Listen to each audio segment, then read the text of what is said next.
انہیں صرف رمضان المبارک کے ایک مہینے میں تقوی حاصل ہو سکتا ہے، پرہیزگاری مل سکتی ہے۔ یہ شہر طاعات ہے، شہر عبادات ہے، شہر کا مطلب مہینہ ہے عربی میں۔ اور دیکھیں کتنی سہولیات تمہارے لیے رکھی گئی ہیں کہ شیطان کے وسوسوں سے محفوظ رکھا گیا، کہ تمہیں مہینہ بھر شیطان اور اس کی ذریت سے، اس کے حملوں سے بچا کر رب تبارک و تعالیٰ نے اس مہینے میں رکھا ہے۔ تو اب میرے عزیزو، تھوڑی سی محنت کی ضرورت ہوتی ہے تاکہ ہمارا دل پاک ہو جائے۔ تھوڑی سی اور محنت اس میں کر لی جائے تو انسان کا باطن پاک ہو جائے۔ تقوی کیا چیز ہے اور اس کا حاصل کرنا کیوں ضروری ہے، میں آپ کو بتاؤں۔ تقوی کا مطلب سب سے اہم چیز یہ ہے، اللہ کا خوف۔ یہ بنیادی چیز ہے، یہ بنیادی چیز ہے۔ اور یہ اگر بنیاد ہے تو ہر عمل میں آپ کے تقوی حاصل ہو جائے گا۔ نماز کیوں پڑھتے ہو؟ نماز ایک ڈیوٹی سمجھ کر کے پڑھتا ہے تو کوئی مسئلہ ہی نہیں اس کا، یعنی وہ ڈیوٹی ادا کر رہا ہے۔ لیکن نماز میں اگر خوف خدا ہے، اللہ کے ڈر سے پڑھتا ہے، یہی تقوی ہے۔ روزہ کیوں رکھ رہا ہے؟ سب محلے میں رکھ رہے تھے، ہم نے بھی رکھ لیا۔ روزہ اس لیے رکھ رہا ہوں کہ لوگ برا نہ سمجھیں، یا اسلام کا ایک حصہ ہے۔ اتنی ہی نیت تھی تو پھر اس نے روزے سے کچھ حاصل نہیں کیا، لیکن اسی روزے کو اللہ کے خوف سے رکھا، یہی تقوی ہے۔ تو خوف خدا، اللہ کا خوف آ جانا ہر عمل میں، یہی تقوی ہے۔ اور اگر یہ چیز نہیں ہے تو انسان بہت بڑے بڑے گناہ بھی کر جاتا ہے، اسے ڈر نہیں لگتا۔ روزہ چھوڑ دیا، اسے کوئی خوف ہی نہیں ہے، بلکہ دھڑلے سے لوگوں کے سامنے کہتا بھی پھر رہا ہو کہ مجھے یہ سب چیزوں میں وشواس نہیں، یقین نہیں ہے۔ یہ باتیں اس زبان سے آتی ہیں جس کے ہاں اللہ کا خوف ہے ہی نہیں، اللہ کا ڈر نہیں۔ اسی لیے قرآن میں اللہ نے فرمایا لعلکم تتقون، تم پر روزے اللہ نے فرض کیے ہیں تاکہ تمہیں تقوی مل جائے، اللہ کا خوف۔ اور یہ کتنی اہم چیز ہے میں آپ کو بتاؤں، خوف خدا۔ خوف خدا کا مطلب کہ اللہ کا ڈر، اللہ کا خوف، یہ تمہاری پوری باڈی کو صحیح کرتا ہے، اندر سے بھی باہر سے بھی۔ خوف خدا، تم ہر قدم پر اگر یہ سوچتے ہو کہ میرا رب مجھے دیکھ رہا ہے، جیسے کہ آپ کو پتہ ہے حدیث پاک میں حضور صلی اللہ تعالیٰ علیہ وسلم سے پوچھا بھی گیا احسان کیا ہے، یعنی نیکی کس کو کہتے ہیں؟ حضور نے فرمایا تم نماز ایسی پڑھو یا عبادت ایسے کرو جیسے تم اللہ کو دیکھ رہے ہو۔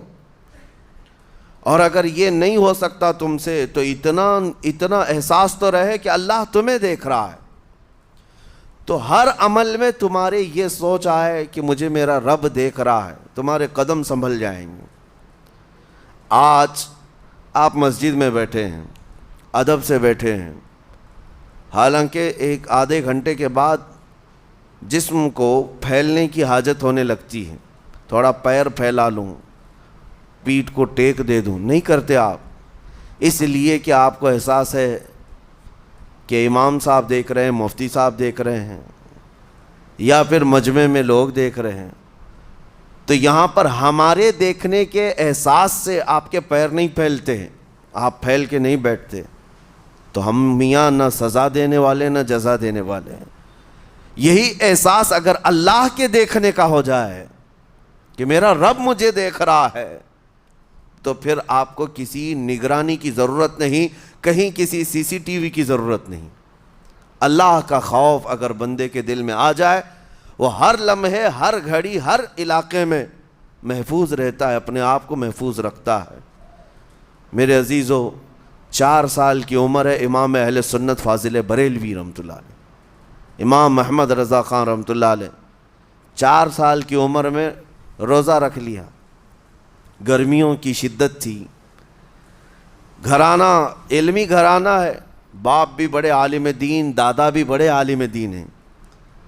4 سال کی عمر میں روزہ تو رکھ لیا، اور جب تھوڑی دوپہر ڈھل گئی، اچھوں کی حالت دھوپ کے دنوں میں خراب ہونے لگتی ہے، تو شام ہونے کو قریب تھی کہ ایک کمرے کے اندر دادا محترم نے پوتے کو بند کر دیا اور کچھ پھل فروٹ ساری چیزیں اندر رکھ کر کے دروازہ باہر سے بند کر لیا. کہا بیٹا کھا لینا, میں کسی کو بتاؤں گا نہیں, کسی کو نہیں بولوں گا. 4 سال کی عمر ہے, تمہارا روزہ بھی رہے گا, کھا کر کے تھوڑا پیٹ ہلکا کر لینا. تو یہ دروازہ بند کر کے دادا محترم چلے گئے. کافی دیر کے بعد دروازہ کھلا تو وہ پھل فروٹ ویسے کے ویسے ہیں, بچہ ویسے ہی بیٹھا ہوا ہے. امام احمد رضا رحمۃ اللہ تعالی علیہ, 4 سال کی عمر کی بات کر رہا ہوں. دادا نے آ کر پوچھا بیٹا کھائے نہیں, دروازہ بند کر لیا تھا. تو 4 سال کی عمر میں مولانا امام احمد رضا کہنے لگے کھا تو لیتا لیکن ہر گھڑی میرا مولا تو دیکھ رہا ہے, جس کے لیے روزہ رکھا وہ تو دیکھ رہا ہے. یہ ہے تقویٰ, یہ ہے خوف خدا, کہ اگر یہ کسی کے دل میں بیٹھ جائے, اسے لوگوں کو دکھانے کی یا لوگوں کے اسے دیکھنے کی کوئی ضرورت ہی نہیں. میرے عزیزو, تقویٰ حاصل کرنے کا یہ اتنا بہترین راستہ ہے, اتنا بہترین راستہ ہے. آپ روزہ ہیں, کس کو پتہ ہے؟ میں روزہ ہوں, کس کو پتہ ہے؟ یہ راز ہے میرے اور اللہ کے درمیان. آپ روزہ ہیں, یہ راز ہے آپ کے اور اللہ کے درمیان. بہت سارے موقع آپ کے پاس ہیں دن بھر میں, فجر سے لے کر عصر تک. کئی مرتبہ وضو میں جانا پڑتا ہے, باضابطہ آپ کلی کر رہے ہیں, آدھا نگل جاتے, کس کو خبر ہے؟ یا کہیں چھپ کر کے کوئی ہلکی سی چیز چبا لیتے, کس کو خبر ہے؟ اس لیے کہ یہ اندرونی معاملہ ہے, راز ہے. آپ کھا رہے ہیں پی رہے ہیں یا نہیں کھا رہے ہیں نہیں پی رہے ہیں, یہ کوئی دوسرا نہیں کہہ سکتا. آپ کے اور آپ کے اللہ کے درمیان یہ راز ہے. اور آپ بچے ہوئے ہیں, حلق سوکھا ہے شام کے وقت میں, اور پیٹ بھی پیٹ سے لگنے آ جاتی ہے. کام کرنے والے جانتے ہیں کہ شام ہوتے ہی روزے کا اثر کس قدر ظاہر ہوتا ہے. کام کرنے والوں کو زیادہ اثر پڑتا ہے, اے سی میں سونے والوں کو روزہ کہاں پتہ چلتا ہے. لیکن اس وقت بھی وہ نہ پانی کا ایک قطرہ حلق میں ڈالنا چاہتا ہے, نہ کوئی چیز چھپ کر کے چبانا چاہتا ہے. مجھے بتاؤ میرے عزیزو, کیوں اپنے آپ پر یہ تکلیف اور اپنے آپ پر یہ زیادتی کر رہے ہو؟ آپ کو اندازہ ہوتا ہے یہ میں زیادتی نہیں کر رہا, نہ ہی اپنے آپ کو تکلیف میں ڈال رہا ہوں, یہ میرے رب کی رضا ہے, میں اسی پر قائم ہوں. اسی لیے فرمایا گیا کہ جب افطاری کا دسترخوان بچھتا ہے اور پہلے ہی آ کر کے لوگ بیٹھتے ہیں, اور یہ سنت بھی ہے, ایسے نہیں کہ بھاگتے بھاگتے آپ آئے, وقت ہوا کھجور لیے اور کھا گئے. افطاری کے وقت سے تھوڑی دیر پہلے بیٹھ جاؤ, تمہارے دسترخوان پر نعمتیں رکھی ہوئی ہیں, پھل بھی ہیں, میوہ جات بھی ہیں, کچھ کھانے پینے کی چیزیں بھی ہیں, ٹھنڈا شربت بھی ہے, دیکھتے ہوئے بیٹھے ہیں آپ, لیکن ہاتھ نہیں لگاتے ہیں. انتظار ہے وقت کا کہ ادھر سورج کے غروب ہونا ہے اور میری افطار ہونی ہے. اعلان سنتے ہیں, اذان سنتے ہیں, اس کے بعد آپ اٹھاتے ہیں, لیکن اتنی دیر تک آپ خاموش بیٹھے ہیں دسترخوان کے پاس, سارے لوگ دیکھتے رہتے. یہ وہ منظر ہے جس کو فرمایا گیا رب ذوالجلال بھی اپنے بندوں کو دیکھ رہا ہے, رب تبارک و تعالیٰ بھی دیکھ رہا ہے اپنے بندوں کو. اور سارے فرشتوں کو بلا کر میرا مولا اعلان فرماتا ہے, یہ میرے بندے ہیں, دیکھو یہ شام کا وقت ہے, ان کے حلق سوکھ چکے ہیں, ان کے پیٹ میں بھوک کی شدت ہے, اور ان کے سامنے اچھی نعمتیں پڑی ہوئی ہیں. اے فرشتوں دیکھو, میرے ان بندوں میں سے کوئی بھی ان نعمتوں کو ہاتھ نہیں لگاتا, یہ صرف اور صرف میرے لیے بھوکے اور پیاسے ہیں. اور فرشتوں سے اللہ فرماتا ہے تم گواہ ہو جاؤ, ان کی حلق تر ہونے سے پہلے ان کے لیے میں نے جنت لکھ دیا. اسی لیے حدیث پاک میں ہے, جب افطار کرتے میرے آقا صلی اللہ علیہ وسلم یوں ارشاد فرماتے, ذهب الظمأ وابتلت العروق وثبت الاجر انشاءاللہ. پیاس بجھ گئی, رگیں ٹھنڈی ہو گئی, اور اجر اللہ کے ہاں پکا ہو گیا. یہ حضور پاک ہر افطار میں عرض کرتے تھے. میں آپ کو یہ عرض کر رہا ہوں کہ یہ چھپی ہوئی چیز, اسی کا نام تقویٰ ہے. آپ صرف اور صرف بچے ہیں اللہ کے خوف سے. اب سنو حدیث پاک, قیامت کے دن حساب و کتاب ہوگا, اور جنت میں جانے کا پروانہ کچھ لوگوں کو مل جائے گا اور سب جنت کی طرف جا رہے ہوں گے۔ اس میں بہت سارے لوگ ہیں جو پل صراط پر چل کر کے جنت پہنچیں گے۔ اب جب کافی لوگ جنت کے دروازے پر پہنچیں گے، ایک جماعت ایسی ہوگی جو پورے راستے میں کہیں نظر نہیں آئی، جنت جانے کے راستے میں کہیں نظر نہیں آئی، لیکن جنت کے دروازے پر وہ پہلے سے موجود تھے، چلے تھے نہیں چلے تھے کسی نے دیکھا ہی نہیں۔ دوسرے جنتی ان سے پوچھتے ہیں اس جماعت سے کہ تم یہاں کیسے پہنچے اور یہ انعام کس بات کا ہے تمہارے لیے؟ تو وہ جنتی کہتے ہیں ہمیں روزے داروں کی جماعت میں رکھا گیا، ہمارے روزے اللہ کو پسند آئے، اور آج رب تبارک و تعالیٰ کا حکم ہوا کہ ساری دنیا سے چھپ کر تم میرے لیے روزہ رکھتے تھے، دنیا کو پتہ نہیں تھا تم بھوکے ہو پیاسے ہو، اور اے بندو آج سارے لوگوں کی نظروں سے چھپا کر میں تمہیں جنت پہنچاؤں گا۔ وہ ایک جماعت ایسی ہے جو راستے بھر چلتی ہوئی نظر تو نہیں آئی لیکن جنت میں پہنچ گئی، وہ روزے داروں کی ہے۔ آج یہ تقوی حاصل کرنے کا سب سے بہترین راستہ، اور تقوی کیوں ضروری ہے؟ اب آپ کے روزے سے کچھ حاصل ہوا نہیں ہوا آپ کو دیکھنا بھی ہے، یہ نہیں کہ کیلنڈر کی طرح گنتے جاؤ، 1 ہو گیا، 2 ہو گئے، 3 ہو گئے، ہوتے جائیں گے، یہ دن تو چلتے رہتے ہیں، گنتے گنتے 20 بھی ہو جائیں گے، 25 بھی ہو جائیں گے، 30 بھی ہو جائیں گے۔ روزے گننے کا حکم نہیں، اپنے آپ کو سرچ کرو پھر تھوڑی سی ورزش کرنے کے بعد بندہ ویٹ تول کر کے دیکھتا ہے کم ہوا گھٹا ہے کہ بڑا، ہر دن دیکھتا رہتا ہے۔ ہاں، ورزش کرنے کے بعد پھر ناپ کر کے دیکھتا ہے میرے جسم کا وزن کتنا گھٹا کتنا بڑا۔ ویٹ گین کرنے والے ویٹ لاس کرنے والے دونوں بھی برابر چیک کرتے رہتے ہیں۔ روزہ رکھنے کے بعد تمہیں خود کو بھی چیک کرنا چاہیے کہ میرے اندر اب تبدیلی آئی یا نہیں آئی۔ ایک روزہ رکھا اور پھر رات کو تراویح میں کھڑا ہوا، میرے اندر بدلاؤ کتنا ہے؟ کیا اب اللہ کی آیات قرآن کی سنتا ہوں میرے آنکھوں سے آنسو آ جاتے ہیں؟ اگر آ گئے ہیں تو اس کا مطلب ہے کہ دل نرم ہو گیا، اس روزے نے اثر دکھانا شروع کیا، اور پھر ویسے کا ویسا ہے، تو اس کا مطلب ہے کہ آپ کے روزے سے آپ کو تقوی نہیں مل رہا ہے، آپ کو تقوی نہیں مل رہا۔ خوف خدا جب آتا ہے تو انسان کا دل موم ہو جاتا، نرم ہو جاتا ہے، اور اللہ کے عذابات سے، جہنم کے خوف سے، قبر کی سختیوں سے وہ رو پڑتا ہے، اس کی آنکھیں بہنے لگ جاتی ہیں، اور جب دل سخت ہوتا ہے پتھر کی طرح تو اسے نہ اللہ کی آیتیں رلاتی ہیں نہ آخرت کا تصور اسے ہلاتا ہے۔ اسی لیے قیامت کے دن کے بارے میں آپ کو بتاؤں، نبی پاک صلی اللہ تعالیٰ علیہ وسلم کی امت کی طرف جہنم کی آگ شعلے لپکاتے ہوئے بڑھتی آ رہی ہوگی بہت تیزی سے، قریب ہے کہ وہ جہنم کی آگ سب کو اپنے لپیٹ میں لے لیں۔ وہاں کھڑے ہوئے بہت سارے لوگ اپنے اپنے اعمال کا صدقہ پیش کرنے لگے، حاجی اپنے حج پیش کر رہے ہیں، نمازی اپنے نماز، روزے دار اپنے روزے، کہ اے جہنم ہماری یہ نیکیوں کا صدقہ رک جا۔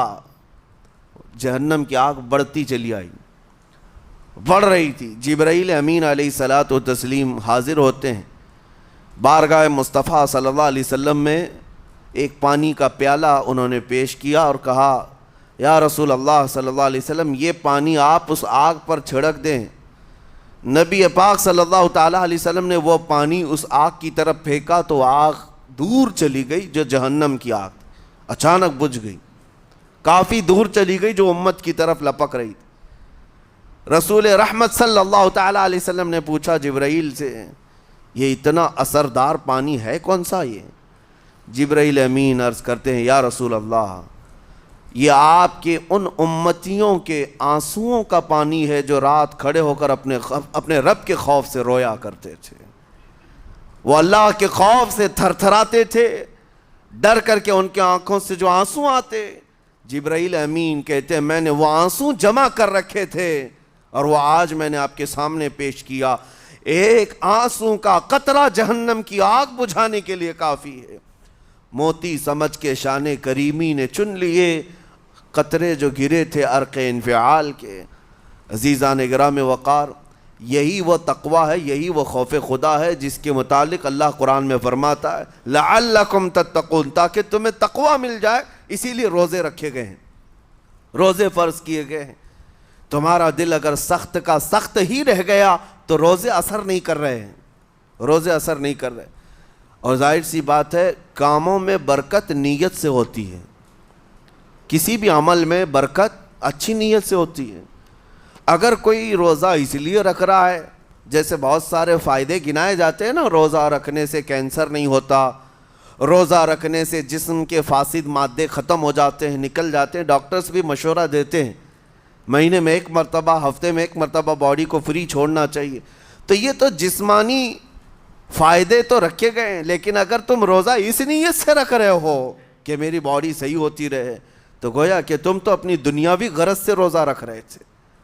یہ فائدے تو ملنا ہی ملنا ہے، یہ فائدے یوں بھی ملیں گے اللہ تعالیٰ کی طرف سے آپ کو، لیکن نیت وہ نہیں۔ روزہ رکھنے کی نیت یہ ہو کہ میرا رب مجھ سے راضی ہو جائے اور مجھے رب تبارک و تعالیٰ کا خوف اور تقوی حاصل ہو جائے۔ نیت میں برکت ہے، اور جن کاموں کو آپ اچھی نیت سے کریں گے اسی طرح ان کاموں میں اثر بھی پیدا ہوگا۔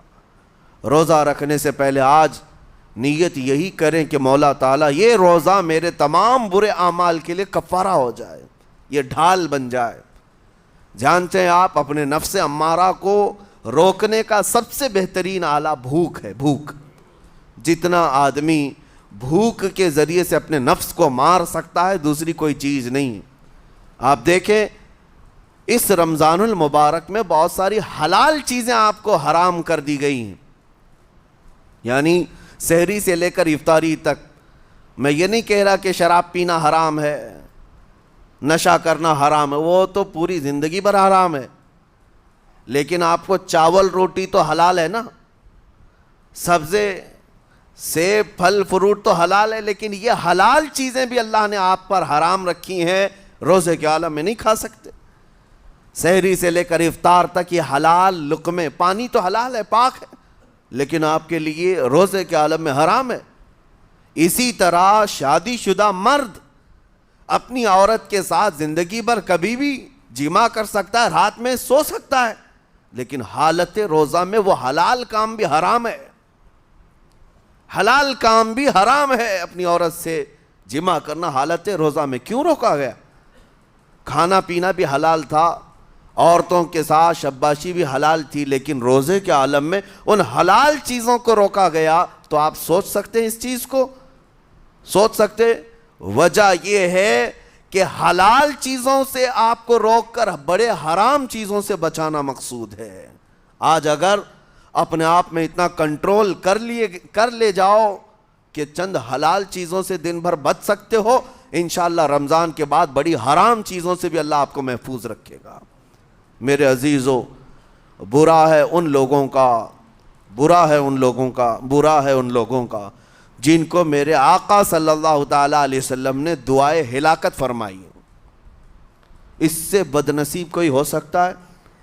جن کے لیے رسول رحمت صلی اللہ تعالیٰ علیہ وسلم کی دعائے ہلاکت ہوئی ہو۔ حضور صلی اللہ تعالیٰ علیہ وسلم ایک دن مسجد نبوی شریف میں تشریف لے جا رہے تھے، منبر پر آپ نے قدم رکھا، آمین کہا، پھر دوسرے زینے پر قدم رکھا، آمین کہا، تیسرے زینے پر قدم رکھا، آمین کہا۔ خطبہ مکمل کیا، صحابہ نے پوچھا یا رسول اللہ صلی اللہ علیہ وسلم ہر زینے پر آپ قدم رکھتے ہوئے آمین کس لیے کہہ رہے تھے؟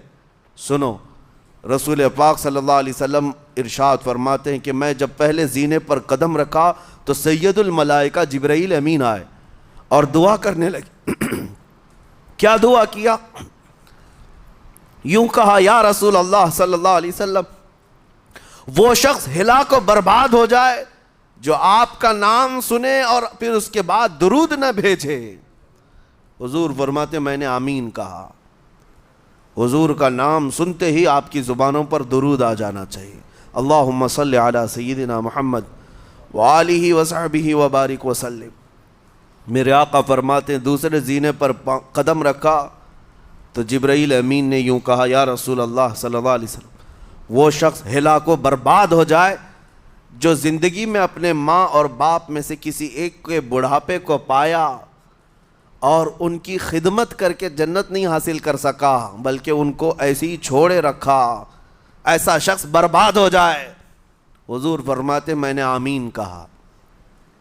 پھر جبرائیل امین نے کہا، تیسرے زینے پر قدم رکھتے ہی میرے آقا فرماتے ہیں جبرائیل نے یوں دعا کی کہ اے اللہ کے رسول، وہ شخص ہلاک و برباد ہو جائے جو رمضان کا مہینہ پایا لیکن اس کا ادب نہیں کر سکا، اس کا احترام نہیں کر سکا۔ حضور فرماتے میں نے اس پر بھی آمین کہا۔ جس کی ہلاکت کے لیے جبرائیل امین دعا کر رہے ہوں اور اس دعا پر سید الانبیاء آمین کہہ رہے ہوں، ایسے شخص کی بربادی کا کیا انجام ہو سکتا ہے؟ وہ کتنا بد نصیب ہوگا۔ اسی لیے میرے عزیزوں، مسلمانوں میں یہ رواج ہی نہیں ہونا چاہیے کہ اٹھ کر کے پوچھتے رہیں روزہ ہے کہ نہیں ہے، روزہ ہے کہ نہیں ہے۔ مسلمان ہے تو روزہ ہے، اور یہ کوئی آپشنلی عبادت نہیں ہے کہ 4 رکھ لیا 2 نہیں رکھا، آپشنلی نہیں، یہ فرض عین ہے۔ ایک روزے کو چھوڑنے کا گناہ فرمایا گیا 600 سال تک اسے دوزخ میں رکھا جائے گا، 600 سال تک۔ یہ معمولی چیز نہیں ہے، اور جن کے پچھلے روزے قضا ہو چکے ہیں معاف نہیں ہوں گے۔ تھپڑ مار لیں گال پہ، توبہ توبہ کر لیں، معاف نہیں ہوں گے۔ توبہ تو کرنے کے ساتھ ساتھ قضا بھی کرنا ہوگا۔ جب موقع ملے سال بھر میں اپنے چھوٹے ہوئے روزوں کو واپس کرنا ہے۔ اس کی اہمیت میں آپ کو بتا دوں، ایک روزہ اگر جان بوجھ کر کے کسی نے توڑا یا چھوڑا تو جانتے ہیں اس کا کفارہ کیا ہے؟ اس کا کفارہ یہ ہے کہ اس کے بدلے میں دوسرے دنوں میں 60 روزے کنٹینیو رکھے۔ رمضان کا ایک روزہ پورا کرنے کے لیے 60 روزے رکھنے پڑ جائیں گے۔ ہاں، اگر کسی عذر کی وجہ سے، کسی تکلیف کی وجہ سے چھوڑا تھا، بیمار تھا یا سفر میں تھا یا تکلیف کی شدت تھی، اس وجہ سے روزہ چھوڑا تھا، تو اس کے بدلے میں ایک روزے کی قضا ایک ہی روزہ ہوگی۔ لیکن بغیر کسی عذر کے، شہوت کی وجہ سے، نفس پرستی کی وجہ سے توڑا تھا یا چھوڑا تھا تو پھر 60 روزے رکھنے پڑ جائیں گے۔ اس سے اندازہ ہوتا ہے کہ ایک روزے کی اہمیت کیا ہے رمضان کے۔ اسی لیے میرے عزیزو، یہ روزے آسان ہیں، روزے آسان ہیں، اس کو رکھ لو، اس کی جزا بہت بڑی ہے، اس کی جزا بہت بڑی۔ ویسے بھی آپ دوسرے دنوں میں لیٹ ناشتہ کرنے کے بھی عادی ہیں۔ ممبئی والوں کا تو حال یہ ہی ہے، 12 بجے کے بعد 1 بجے 2 بجے تو ان کے ناشتے ہوتے ہیں، دوپہر کا کھانا تو شام 5 بجے ہو رہا ہوتا ہے۔ بس وہ ناشتہ سکپ کرنا ہے، دوپہر کے کھانے جو آپ کے ہوتے ہیں اس سے اور تھوڑا ایکسٹینڈ کر لیں تو افطاری کا وقت آ جاتا ہے۔ کوئی بہت بڑی دقت کی بات نہیں، کوئی بہت بڑے بوجھ کی بات نہیں، آسان ہے۔ آج الحمدللہ ہمارے 5 سال 6 سال کے بچے روزہ رکھ لیتے ہیں، تو بڑوں کو تو اللہ نے جو طاقت عطا کی ہے، روزہ ہرگز ترک مت کرو۔ لیکن ساتھ میں آج یہ میسیج ضرور دوں گا، نیت یہ کرو کہ مجھے تقویٰ مل جائے، مجھے پرہیزگاری مل جائے، اور یہ آپ کو خود چیک کرنا ہوگا۔ روزانہ رات کو نماز میں کھڑے ہو جاؤ تراویح کے، دیکھو کہ کتنی تبدیلی آ رہی ہے۔ آج میں نے روزہ افطار کیا، میرے اندر بدلاؤ آیا کہ نہیں آیا؟ اور اگر نہیں آ رہا ہے، کوئی تبدیلی نہیں آ رہی ہے، تو اس کا مطلب ہے آپ تقویٰ نہیں حاصل کر رہے، آپ تو روز مرہ کی روٹین پر چل رہے ہو۔ روٹین پر چلنے کا مطلب یہ روزہ نہیں ہے۔ روزہ تقویٰ دے کر جاتا ہے بندے کو، روزہ خوف خدا دے کر جاتا ہے بندے کو۔ اسی لیے میرے عزیزو، آج دیکھیں آپ بہت ساری برائیوں سے رمضان میں بچ جاتے ہیں، تھوڑی اور محنت کی ضرورت ہے۔ ہم نے دیکھا ہے بہت سارے گھروں میں، باقی عیاش گھروں کی مجھے کوئی وہ نہیں ہے، ان سے کوئی لینا دینا نہیں، لیکن نارمل مسلمانوں کے گھروں میں بھی ہوتا یہ ہے، عورتیں بچوں کو تلقین کرنا شروع کر دیتی ہیں، گانے بند کرو، ٹی وی بند رکھو، بہت ساری چیزیں بند رکھو کہ رمضان آیا ہوا ہے۔ اور رمضان میں اگر ٹی وی لگا بھی لیا تو کچھ اسلامک چیزیں دیکھنے لگ گئے، ماحول تم نے خود ہی بدلا ہے اپنے گھر میں، کچھ چیزوں کو آپ نے بدلا ہے اور کچھ چیزوں کا ادب آپ نے کرنا شروع کیا ہے، اسی کو اور تھوڑی سی محنت کے ساتھ بڑھا لیا جائے، قسم رب ذوالجلال کی ہر برائی رمضان میں ہی آپ سے ختم ہو جائے گی۔ جس کی کوئی چیز چھوڑنے پر نہیں چھوٹتی ہے وہ رمضان میں کر کے دیکھ لے، اللہ کی بارگاہ میں یاد کرے کہ مولا دن بھر میں تیری رضا کے لیے بچ رہا ہوں، مجھے میری باقی زندگی میں ان گناہوں سے بچا لے۔ وہ رحمان ہے، جب وہ تمہیں اس کے بدلے میں جنت دیتا ہے تو یہاں برائیاں کیوں نہیں چھڑواتا؟ یقیناً وہ برائیوں کو تم سے دور کرے گا۔ قرآن کا فرمان عالی شان لعلکم تتقون، اسی پر میں نے آپ کے سامنے بات رکھی ہے۔ روزے اس لیے فرض کیے گئے ہیں تاکہ تمہیں تقوی مل جائے، پرہیزگاری مل جائے۔ بعض لوگوں کو دیکھا گیا ہے رمضان المبارکہ میں بھی وہ اپنی بری حرکات سے باز نہیں آئے، ان کی روٹین ویسی ہی جاری رہی، نعوذ باللہ نظروں کی خطائیں بھی باقی رہیں۔ اور سب سے بری چیز یہ ہے کہ رمضان میں شیطان کی نیابت اگر کوئی کر رہا ہوتا ہے تو تمہارا یہ موبائل فون ہے۔ اکثر لوگ یہ سمجھتے ہیں کہ اس موبائل فون کو ہم استعمال کرتے ہیں تاکہ ٹائم پاس ہو جائے، روزہ کا وقت قریب آ جائے۔ اس ٹائم پاس کے چکر میں تم کیا کیا دیکھتے رہ جاتے ہو اور کہاں تک یہ چیزیں پہنچاتی ہیں تمہیں اندازہ بھی نہیں ہوتا، احساس بھی نہیں ہوتا، تو تمہاری رہی صحیح عبادت کو بھی یہ ہضم کر جاتا ہے، کھا جاتا ہے۔ اس کے استعمال پر اگر کنٹرول ہے تو خوب استعمال کرو، لیکن کنٹرول نہیں ہے تو اے نوجوانوں اس کا بھی روزہ رکھو، اس انٹرنیٹ کی بلاؤں سے محفوظ ہو جاؤ۔ اس لیے کہ بہتوں کو میں نے دیکھا ہے ان کے دن بھر اور رات بھر رمضان میں سوشل نیٹ ورکس پر مصروفیت ویسی کی ویسی ہے جیسے دوسرے دنوں میں تھی۔ وہ رات بھر چیٹنگ میں بھی مصروف ہیں، ایک دوسرے کو ادھر ادھر بھیجنے میں بھی مصروف ہیں، ساری چیزیں جوں کی توں چل رہی ہیں۔ تو تمہارے موبائل نے تمہیں تقوی سے بہت دور رکھا ہے، تمہیں رب تعالیٰ کے قریب ہونے نہیں دیتا۔ اپنے آپ کو بدل لو۔ ظاہر سی بات ہے یہ سخت چیز ہے، اگر کوشش کرو گے تو بچ جاؤ گے، اور تقوی اتنی آسانی سے تو نہیں ملتا۔ اپنے آپ کو سٹرگل کرو، انشاءاللہ العزیز دل پاک ہو جائے گا، پھر آپ کو اپنی زندگی کے اندر جو اجالے نظر آئیں گے وہ خود آپ محسوس کریں گے، آپ محسوس کریں گے۔ گناہوں کے اندھیروں نے دل پر ایسی کالک رکھی ہے کہ آپ کو کچھ بھی یہاں پر سمجھ میں نہیں آتا، ورنہ نمازوں کا لطف ایسا ہے، قرآن کا مزہ ایسا ہے، جسے یہ لگ جائے دنیا کی کوئی نعمت اس کے سامنے ہیچ نظر آتی ہے، کوئی چیز اسے اچھی نہیں لگتی، لیکن کب؟ جب اسے تقوی کا اجالا حاصل ہو جائے۔ میرے عزیزو، اللہ کریم کی بارگاہ میں دعا گو ہوں، مولا قدیر و جبار ہم سب کو تقوی و پرہیزگاری عطا فرمائے، اور ہم سب کے روزوں سے اللہ تعالی ہمیں پرہیزگاری عطا فرمائے۔ ان روزوں کے انوار اور برکات اور رمضان کے احترام کی ہمیں توفیق عطا فرمائے۔ مولا کریم تیری خشیت سے اور تیرے خوف سے آنکھیں جو بھیگتی ہیں ان آنکھوں میں ہمارا شمار فرما دے، تیرے یاد میں رونے والے بندوں میں ہم سب کو شامل فرما۔ وصلی اللہ تعالی علی خیر خلقی محمد وآلہ واصحابہ اجمعین، وآخر دعوانا ان الحمد للہ رب العالمین۔ السلام علیکم۔